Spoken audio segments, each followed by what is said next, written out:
We've been talking a lot lately about faith, and I know I've been saying it on here a long time. The just shall live by faith.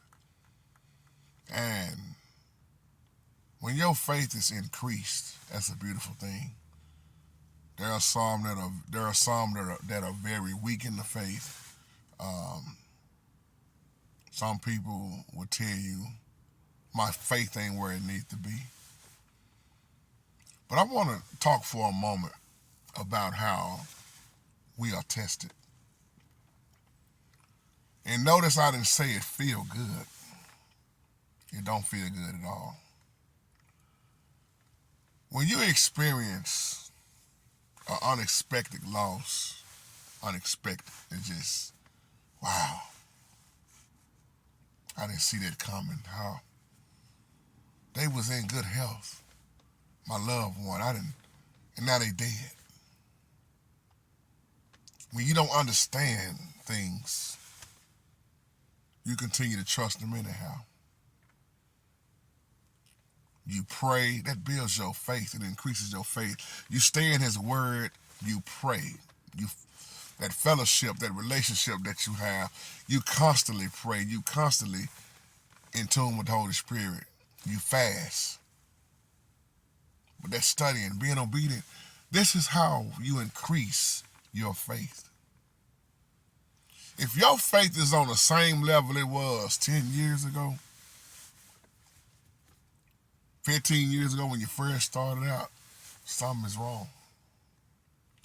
Because see, what you go through builds your faith up. It does. When you got a hard task in front of you, it seems impossible. But you hang in there through the ups and the downs. That's strengthening your faith. You may walk around crying and say, I don't know how, when, but it's God that got me. And then experiencing that prolonged pain, continued pain. It seemed like it never end. You hurting, whether it's physically, emotionally, spiritually, etc., etc. You hang in there and that increase your faith.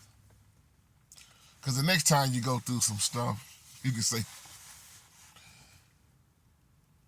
I already know what to do.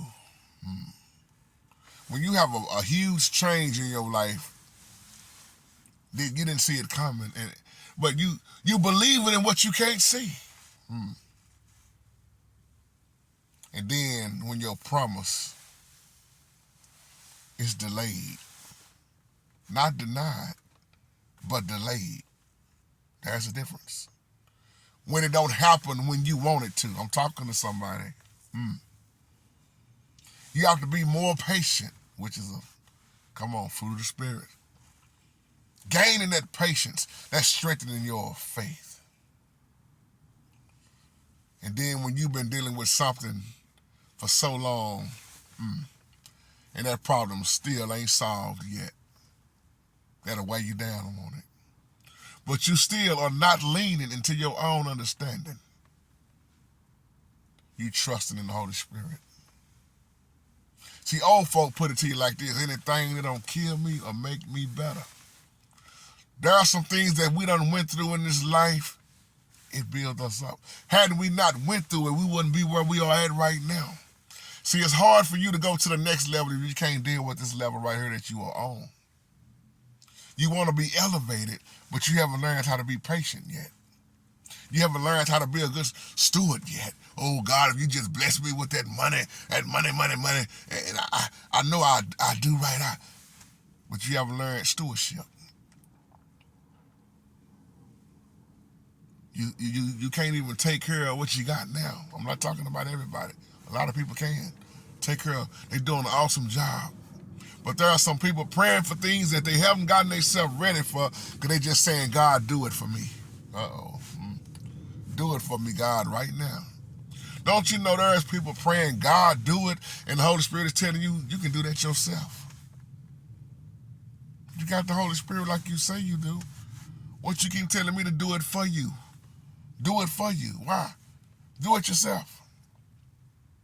He have given us everything that we need.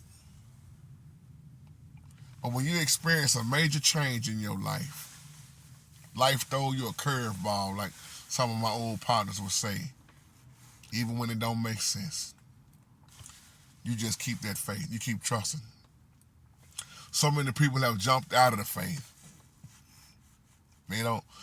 It saddens my heart to hear people say, I don't believe in God no more. Brother, that's old news to me. God didn't do nothing for me. He didn't. God can't do nothing for you. He hadn't done nothing for you. And you don't want to follow God? Well, which God are we talking about? You rather follow the God of this world, but not the Holy Spirit? Faith is the substance of things hoped for, the evidence of things not seen. And I'm here to tell you, if you got to see it to believe it, you're in bad shape. Because I'm going to say it like Apostle Paul, I must concentrate on what's in front of me. The seen is temporary, but the unseen is eternal. And that's my word for today. How is your faith? Are you one of the ones still talking about all I need is a little faith? Give me a little more Jesus? Like Jesus came in portions and sections. Last time I checked, he gave his only begotten, unique son. He gave us all. He didn't put them in sections. Now the question is, are you operating in the faith? Or are you giving up? Are you praying in doubt? Are you living in fear? Because you don't have to live that way. And you definitely don't have to pray that way, because he said, if you praying and doubting me, don't ask me for anything. I know that may sound hard, but that ain't my word. That's the Holy Spirit saying, don't doubt me. Because what's the use of praying and you don't believe he can do it? Or if I'm going to pray, why am I going to worry? And if I'm going to keep worrying, what's the use to me praying? Because worrying equals a lack of faith. That's the word for today. Keep your faith strong. You don't serve no little God. Shalom.